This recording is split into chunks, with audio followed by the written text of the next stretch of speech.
from him! That's my real father! Sir, please calm down. He will be all right. Wait, what did he just say? Step away from my son right now. Claire Mercer's voice cracked across the glass lobby, just as two security guards slammed a drenched, exhausted man against the marble wall. He didn't fight back. He just looked at her with a face that had clearly survived too much and said, almost in disbelief, "Claire, you really don't know me anymore?" And before anyone could answer, a boy's scream tore through the building. "Don't touch him! Don't touch him!" Eli came running out of the executive elevator, barefoot, crying so hard he could barely breathe. Then he pointed at the handcuffed man and shouted the words that froze every person in that lobby. "That's my real father!"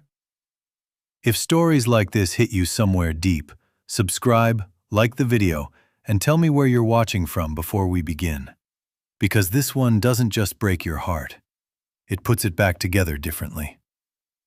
3 hours earlier, Daniel Alvarez was kneeling on the floor of his apartment, trying to glue the broken wheel back onto a toy truck.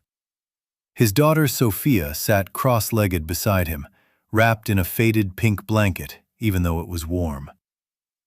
"You're making it worse," she whispered. Daniel looked down at the crooked wheel and exhaled a tired laugh. "I'm not making it worse. I'm making it custom." Sophia smiled, but only for a second. The cough hit her hard after that, a deep one, the kind children should never have. Daniel's smile disappeared before hers did. He reached for the inhaler on the coffee table. Empty. He closed his eyes. The apartment was quiet in the cruelest way. No television, no music. Just the old refrigerator buzzing and the sound of his daughter trying not to scare him. "How bad?" he asked softly. "I'm okay." He nodded even though they both knew she wasn't. On the kitchen counter sat 3 final notices, a pharmacy bill, and a rejection letter from the Mercer Foundation. The same foundation that liked posting videos about supporting families in need. "We regret to inform you." Daniel had read it so many times the paper had gone soft at the folds. Sophia studied his face. Did they say no again? He didn't want to lie to her. He didn't want to tell the truth either. They said no for now. "That means no." He tried to smile. "You're too smart." "That means you're in trouble." That got a real laugh out of him. Then she reached into her blanket and pulled out a little folded drawing. It was the 3 of them, Daniel, Sophia, and a woman with long, dark hair. Maria, his late wife. Sophia handed him the picture. "You keep looking sad when you think I'm not looking." Daniel swallowed. "I was just thinking about your mom." "You always say that when it's bigger than that." He looked at his daughter, really looked at her, and it scared him how much she noticed now. Kids notice when life starts hunting their parents. He set the toy truck aside. "I need to go downtown." "For work?" "For a meeting." "With who?" He hesitated. "With someone who owes us a lot more than money." Sophia didn't understand, but something in his face made her stop asking. Across the city, 40 floors above the street, Claire Mercer stood in front of a wall of windows and watched a drone shot of her new hospital campaign play silently across a conference screen. Perfect angles, perfect music, perfect lies. Her assistant was reading quarterly numbers. Her legal team was talking about a merger. Her phone buzzed 6 times in 2 minutes. Claire barely heard any of it. All she could see was Eli's unopened lunch from that morning sitting on the back seat of the car as he got out for school. He hadn't even looked at her. The divorce had ended 2 years ago, but the damage from it lived in the house like mold behind wallpaper. Her ex-husband Grant had been charming in public, icy in private, and once he left, he took almost everything except the silence. Eli had become quieter after that, sharper too, like someone always waiting for one more disappointment so he could finally stop hoping. "Claire," her assistant said carefully, "the board wants your approval on the redevelopment plan." She looked down at the file. Cedar Court. A cluster of old apartment buildings, low-income units, small businesses, and one free clinic. The land was valuable. The demolition would be legal. The press release would call it revitalization. "Have residents been notified?" Claire asked. "Yes." "Relocation assistance?" "Minimal, but within requirements." "Approve it," said Richard Mercer from the far end of the room before anyone else could speak. Claire's father never raised his voice. He didn't need to. Men like Richard built their lives by sounding calm while other people lost theirs. She signed the file anyway. That was her worst habit. Not cruelty, not even pride. Compartmentalizing. If she opened every door in her mind, she would collapse. At school, Eli never made it to his last class. He climbed the back stairs to the theater roof and sat with his legs pulled to his chest, staring over the city skyline like he was trying to find a door in it. His phone screen glowed in his hands. On it was a scanned photo he'd found the week before in his grandfather's attic. The edges were burned. The image was old. A young woman with Claire's eyes was laughing in the arms of a dark-haired man in a denim jacket. Written on the back were 3 words. "Always you, Claire." No last name, no explanation. Just a date that was exactly 9 months before he was born. He had shown the picture to his mother the night he found it. She went pale, took it from him, and said too quickly, "That was someone from college. It doesn't matter." People only say that when it matters so much it scares them. So Eli kept digging. A week later he found letters, dozens of them, all addressed to Claire, all unopened, all hidden in a locked trunk in Richard Mercer's attic. And the name at the bottom of every one was the same. Daniel. Eli heard the roof door open behind him. "School seems fun," a voice said. He turned. It was the man from County General, the mechanic-looking guy with grease in the lines of his hands and eyes that looked tired even when he smiled. The same man who had helped him 2 days earlier when he'd had a panic attack in the hospital parking lot while visiting a friend after basketball practice. Daniel held up a vending machine coffee. "I'm here with my daughter. She had tests. Saw the rooftop door open on my way back. Figured I'd either find a poet or a problem." Eli almost smiled. "Which one am I?" Daniel sat beside him, not too close. "Too early to tell." There was something easy about him. Not cheerful, not fake, just safe. Eli looked back at the photo on his phone before he could stop himself. Daniel glanced at it, and all the air seemed to leave his body at once. His face changed so fast it frightened Eli. "Where did you get that?" Daniel asked. Eli turned toward him slowly. "You know him?" Daniel didn't answer.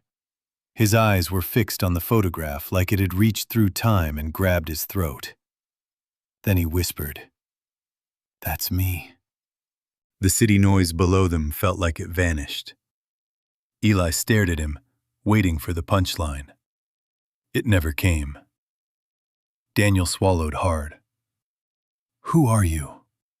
Eli's voice came out thinner than he wanted. "Eli Mercer." Daniel flinched like he'd been hit. Mercer. For a second, neither of them spoke. Then Daniel looked away and pressed the heels of his hands into his eyes. It was not the reaction of a liar. Liars perform. Pain like that leaks. "I was told," Daniel said, struggling. "I was told Claire lost the baby." Eli felt his chest go cold. "My grandfather's name is Richard Mercer." Daniel turned back to him with something between fury and heartbreak rising in his face. "Then your grandfather stole 14 years from both of us." Eli stood up too fast. No, if this is some kind of trick, it isn't. "You don't get to say that." Daniel rose too, but kept his distance. "You're right. I don't get to say anything yet." Eli's breathing started to break apart. "Hey," Daniel said quickly. "Hey, look at me. Slow down. Not your thoughts. Me." It was exactly what he'd said during the panic attack at the hospital. Eli hated that it worked. "Did my mom know?" he asked. Daniel's jaw tightened. "If she did, then she broke me. If she didn't, then someone broke us both." That question followed Eli home like thunder. Did his mother know? That night, Claire got home late to find every light in the house on. Eli was sitting at the dining table with the letters spread in front of him. For one full second, Claire stopped breathing. "Where did you get those?" she asked. "In Grandpa's attic." She didn't move. Eli looked up at her. "Who is Daniel Alvarez?" Claire's face drained of color. She reached for the letters, but Eli pulled them back. "Don't," he said. Her voice came out quieter now. "Eli, did you know?" Claire sat down slowly, like her knees had given up. She stared at the oldest envelope, the one with rain damage on the corner. "No," she whispered. It sounded true, but truth was only starting to crawl out. Claire opened the first letter with shaking fingers. "Claire, I went to the hospital every day until they threatened to remove me. Your father told me you never wanted to see me again. He said the baby was gone. If any part of that is a lie, I will spend the rest of my life finding you." The room tilted. Claire opened another. "I don't care that I'm broke. I don't care that he thinks I'm beneath you. I would have carried both of you through fire." Then another. "I kept the crib." Her hand flew to her mouth. Eli was crying now, but quietly, angrily, the kind that hurts more to watch. "You told me my father never wanted me," he said. Claire looked up, horrified.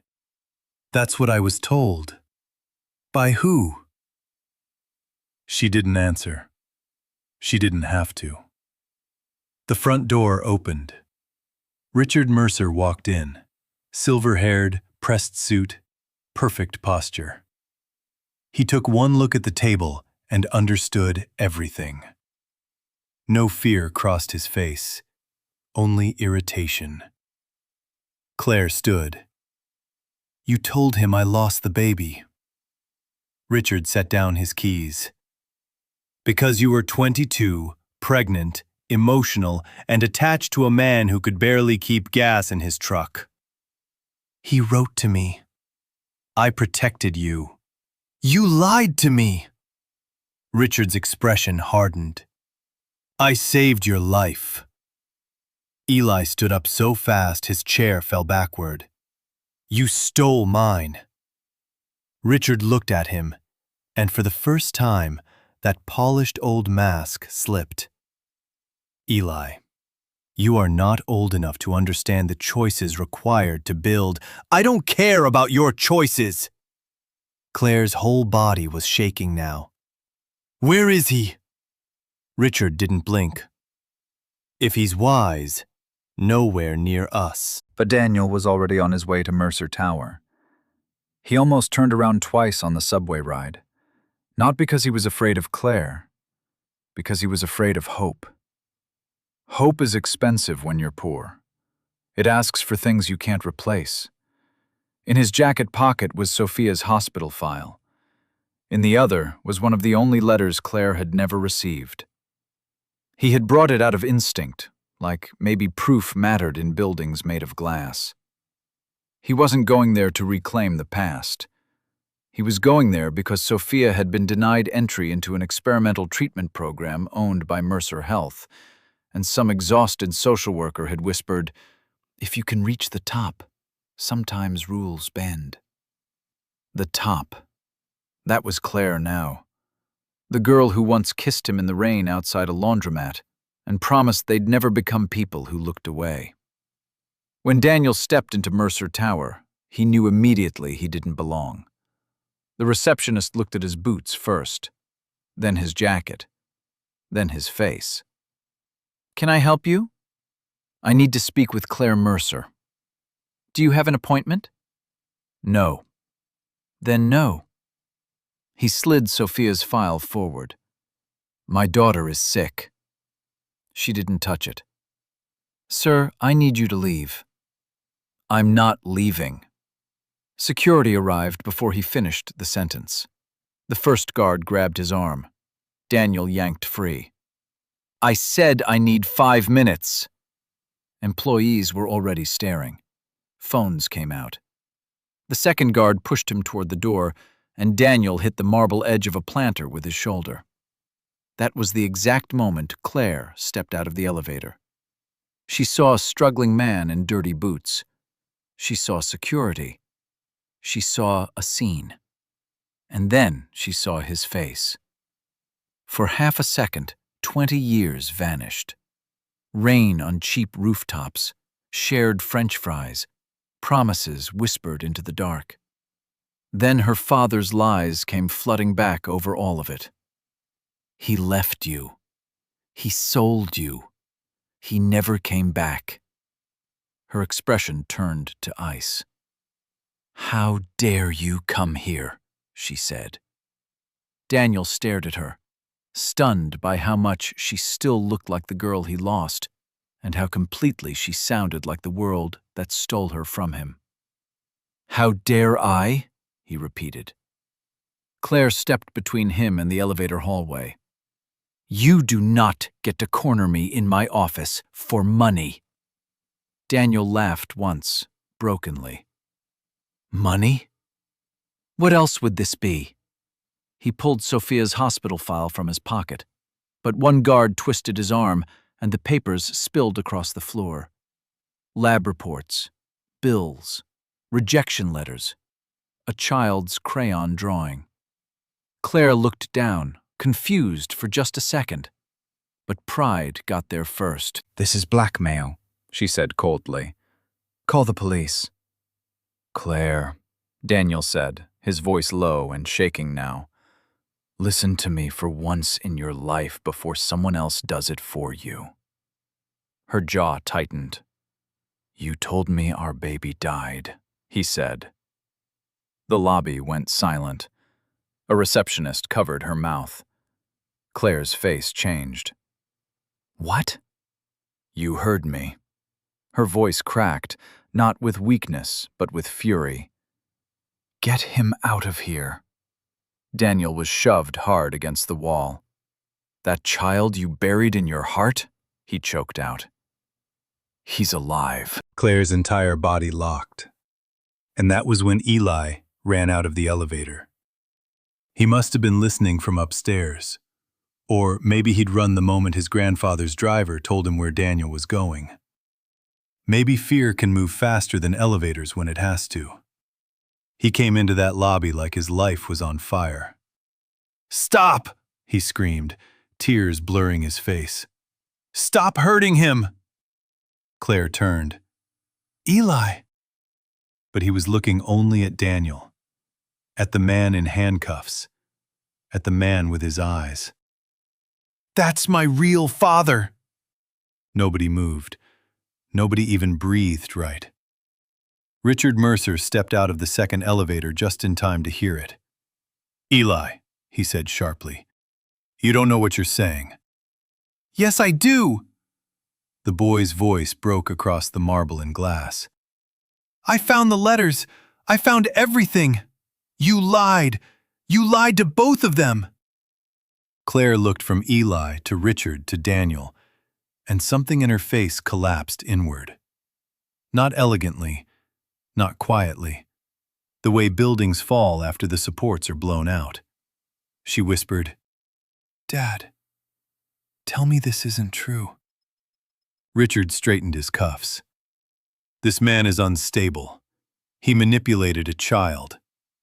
Daniel lunged at that, and the police who had just arrived grabbed him before he got 2 steps. "No!" Eli shouted, throwing himself in front of them. "He didn't manipulate me! You did!"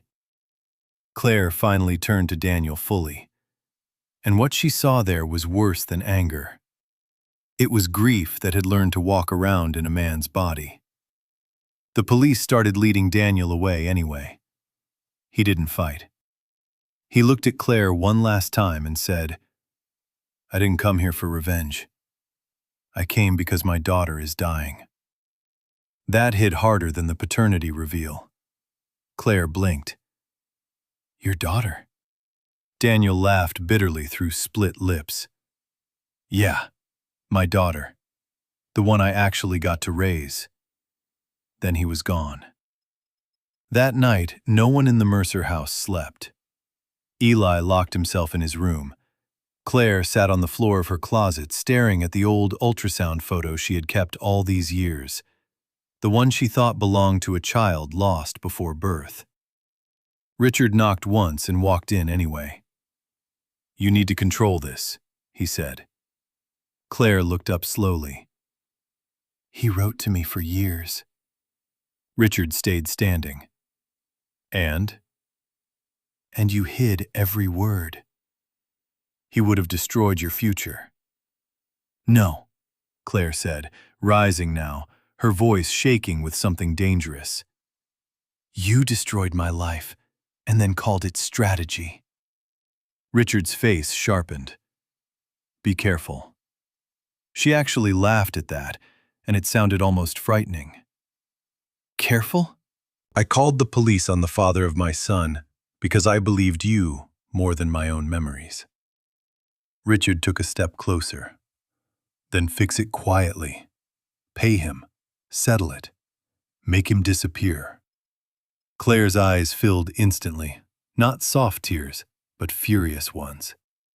"He has a dying daughter." Richard said nothing. That silence told her everything. "You blocked the foundation request." Still silence. "You knew." He looked away.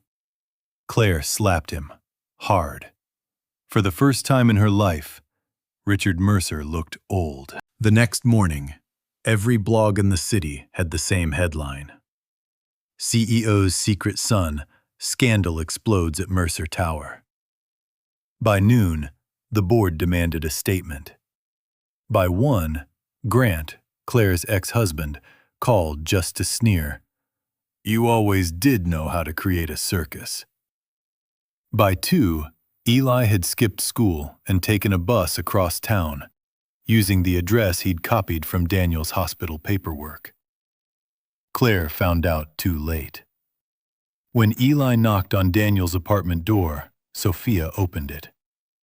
She was smaller than he expected, pale, big eyes, cartoon bandage on her hand from blood work. She stared at him. "Are you selling something?" Before Eli could answer, Daniel appeared behind her and froze. For a second, nobody knew what to do. Then Sophia looked between them. "Dad?" Daniel swallowed. "It's okay, Soph." Eli stood there with a backpack over one shoulder and grief all over his face. "I didn't know where else to go," he said. Daniel stepped aside. Inside, Eli saw the truth all at once. The medicine organizer on the table, The hospital bracelets in a bowl, the patched sofa, the repaired toys, the framed photo of Daniel, Sophia, and a woman in a nurse's uniform, smiling so openly it hurt to look at. "Was that your wife?" Eli asked. Daniel nodded. "Maria." "What happened?" "Cancer." Eli looked down. "I'm sorry." Daniel gave a small shrug that didn't hide anything. "Me too." Sophia walked up to Eli and studied him like a puzzle. "You look like Dad around the eyes," she announced. Daniel rubbed a hand over his face. "Soph." "What? I'm helping." For the first time since this nightmare began, Eli laughed. It came out cracked and wet, but real. And that was the exact moment Claire arrived outside. She stood in the hallway, listening to the faint sound of her son laughing inside another family's pain. She almost couldn't knock. When Daniel opened the door and saw her, every trace of warmth left the room. Sophia stepped back instinctively. Claire noticed that. It pierced her more than Daniel's stare did. "I need to talk to both of you," she said. Daniel's answer was flat. "You've said enough." Eli stood up. "Mom." Claire looked at her son and saw how red his eyes were, how tired, how scared. Then she looked at Sophia, who was clutching the hem of Daniel's shirt like children do when they think adults bring storms with them. "What treatment does she need?" Claire asked quietly. Daniel didn't trust the softness in her voice. "Compassionate access to M47. Claire's head lifted. M47 was Mercer's newest therapy, limited release, board-controlled. "She qualifies?"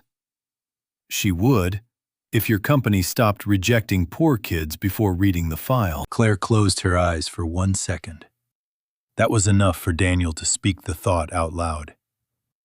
"Did you know about this too?" She looked at him, wounded. "No." He held her gaze, and for the first time since she'd walked in, he believed her. But believing her didn't undo 14 years, or the handcuffs, or the humiliation, or the fear in Sophia's face. Claire stepped farther in. "I'm going to fix this." Daniel gave a humorless laugh. Rich people love that sentence. It usually means they're about to fix the headline. She took that without defending herself. "I deserve that," she said. "But I'm not leaving." The board meeting started at 6. It turned into war by 6:10. "No," said the chairman. "If you authorize experimental release after this scandal, it will look like extortion." "A child will die," Claire said. Richard sat at the far end of the table, like a man who still thought he owned the weather. "One child cannot dictate corporate policy," he said. Claire turned toward him slowly. "One child already paid for your policy for 14 years. The room went silent. Richard didn't flinch. "This is emotional instability." Claire slid the stack of letters across the table. "This is evidence." Then she placed down a second folder. Internal emails. Foundation denials flagged by Richard's office. Redevelopment memos burying low-income clinics. Medical appeals blocked to avoid unprofitable precedent. Faces around the table changed. The chairman whispered, "Where did you get these?" Claire answered without looking away from her father. "From the parts of this company he thought I'd never have the courage to open." Richard stood. "If you do this, the stock collapses." Claire stood too. "Then let it collapse." He lowered his voice. "Everything you built will burn." Tears finally filled her eyes, but her voice stayed steady. Then maybe I should have built something that deserved to survive. She called compliance. She called outside counsel. And before that meeting ended, Richard Mercer was removed from the board under emergency vote pending criminal investigation. But the ugliest part hadn't happened yet. Because by the time Claire reached County General with the release authorization, Sophia had stopped breathing. Daniel was in the hallway shouting for help while a crash cart tore past him. Eli stood against the wall, white as paper. Claire ran toward them, but Daniel threw an arm out like a barrier. No. The word came from somewhere primal. No more promises. No more papers. No more waiting rooms because of your family. Claire looked through the ICU window and saw Sophia's tiny body swallowed by wires and motion. Her voice broke. Daniel. He turned on her then, full grief, full rage, full exhaustion. Do you know what it is to watch your kid learn not to ask for things because she sees the bills on the table? He said. Do you know what it is to hear her cough at night and pretend you're asleep because you can't let her hear you crying after? Claire couldn't answer. I lost you once, he said, pounding his chest with his fist. And I buried that because I had to live. But if I lose her too... His voice snapped. Eli started crying again. And Daniel, seeing it, broke in a different way. Because that was his son, too. The son he had just found. He covered his face and slid down the wall to the floor. Eli dropped beside him instantly. For a moment, Claire only stood there. Then, slowly, she sat down on Daniel's other side. Not as a CEO, not as the woman who called the police, just as someone who had nowhere left to hide from what she'd become. The doctor came out 23 minutes later, longest 23 minutes of all their lives. She's stable, he said. Daniel couldn't stand up fast enough. Stable? We got her back. We're starting the treatment now. Everything in the hallway changed air at once. Daniel folded over with relief so violent it looked like pain. Eli grabbed him. Claire covered her mouth and cried soundlessly into her own hand. Sophia survived the night. Then another. Then another. The tabloids kept screaming, but the story started turning. Employees came forward. Families from Cedar Court spoke out. A nurse from Claire's mother's old clinic testified that Richard had always intercepted Daniel whenever he came looking. One by one, the polished lies cracked. Weeks later, the demolition order on Cedar Court was canceled. The free clinic was funded permanently. The Mercer Foundation was restructured under independent oversight. Claire stepped down as CEO for 6 months during the investigation, and when reporters asked if she regretted it, she said, "I regret not seeing people before I saw risk." That line went everywhere. But the real healing never happened in front of cameras. It happened slowly, in hospital rooms, on cheap apartment floors, at awkward dinners, in silences that didn't feel safe yet, but didn't feel empty anymore. Daniel did not forgive Claire quickly. That mattered. He answered her when it involved Eli. He let her help with Sophia's treatment. He listened when she apologized. But he did not hand her absolution just because she was finally suffering from the truth. She had to carry it. And Claire did.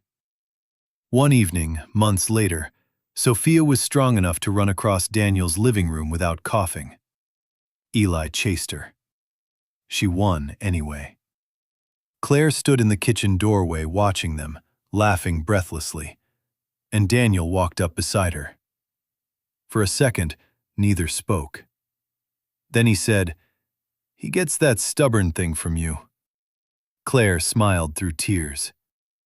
"And the dangerous need to save everyone from you." Daniel looked out at the children. "Our son found me before we found each other." Claire's eyes dropped. "I don't know if I'll ever forgive myself for that day in the lobby."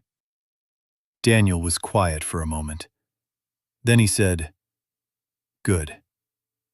She looked at him, startled. "You shouldn't," he said. "Not completely. Some pain is supposed to stay. Not to punish you, to keep you honest." Claire nodded slowly. "I can live with that." He finally looked at her then, not through the past, not through the wound, but through the truth they had left. "It's a start," he said. Across the room, Sophia climbed onto the sofa and yelled, "Family movie vote! No sad endings!" Eli pointed at Daniel. "He always picks the depressing ones." "That is slander," Daniel said. "You cried at the dog movie," Sophia announced. "I was allergic." "To emotions?" Eli shot back. Daniel looked at Claire, and for the first time, she laughed without guilt swallowing it whole. Not because everything was fixed, not because the scars were gone, but because after all the lies, all the pride, all the years stolen by one man's hunger for control, the truth had finally done what truth does when people are brave enough to stop running from it. It hurt. Then it healed. And that night, when the lights were off and the apartment settled into that soft kind of quiet people earn instead of inherit, Eli asked from the couch, half asleep, "Dad?"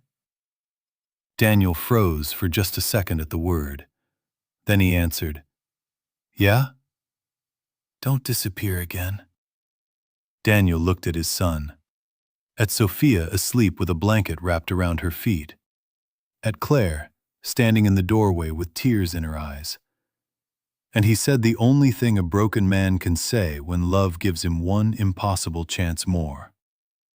"Not even death gets me out of it now." Some blood gets stolen. Some years get buried. But love, real love, has a way of dragging the truth into the light, no matter how rich the lie is. And if you were Eli, after everything, could you forgive her?